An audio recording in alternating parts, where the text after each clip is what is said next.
Princeton canceled their single-choice early action cycle this year, and it's a surprise to all of us. But how can you benefit from this cancellation? So many ways: extracurriculars, standardized test scores, and school grades. Hi, I'm Rina from CollegeGate Academy, the ACT-specific institute in Roppongi, Tokyo. We also offer online classes for those living outside of Japan or Tokyo, so check out collegegateacademy.com for more information.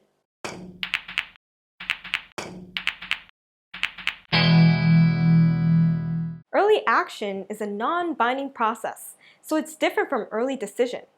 What non-binding means is that even if you get into that school, you don't need to commit to going to that school.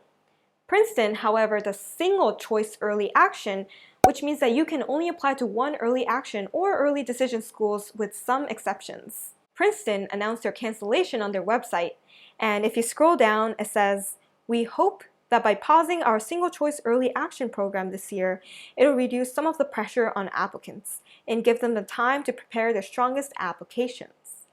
So from this statement, we can assume the college's intentions for why they canceled early action cycle. So let's look deeper into it.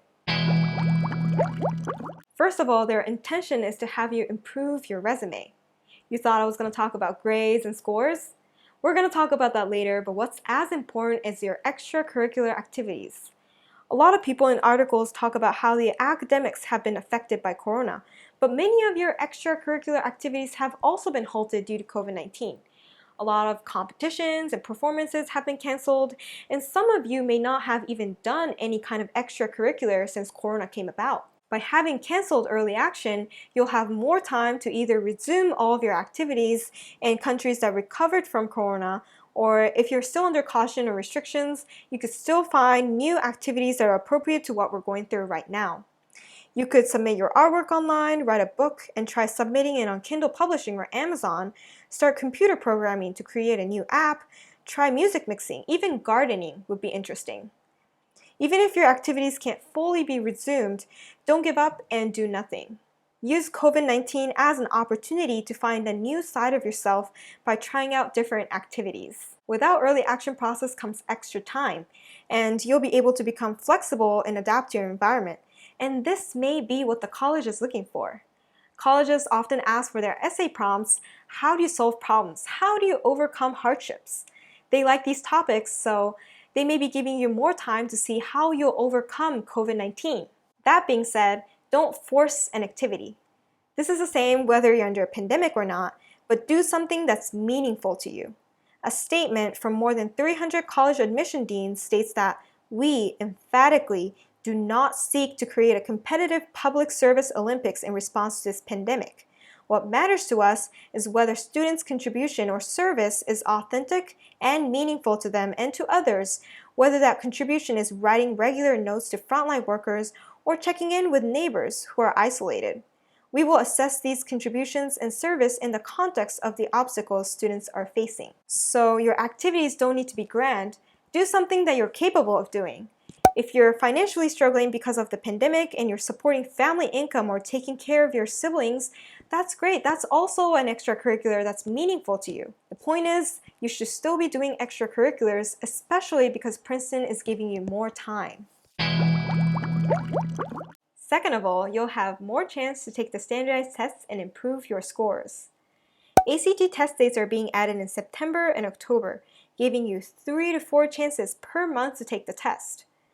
Standardized tests are optional, but test optional doesn't mean test blind.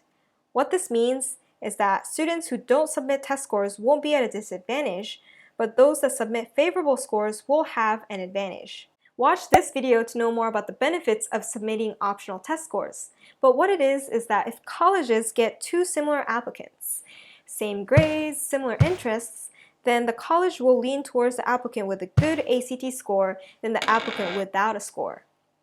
Princeton is giving you time, giving you this many chances to take the ACT before you apply. So go take them, unless you're of course under an extenuating circumstance. The final point is that you'll have more time to improve your GPA. Many of your second semester grades don't accurately show your academic achievement.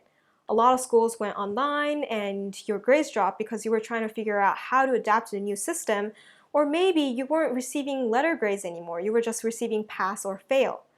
If that was your junior year or second semester, that was one of the most important semesters that colleges look at for your academic achievement. Princeton wants you to work on your senior year first semester instead for the admissions officers to have enough information about your school grades. If you have any questions on college application, then comment down below so that I can reply and answer your questions. If you learned anything today, then give a big thumbs up and subscribe to our YouTube channel.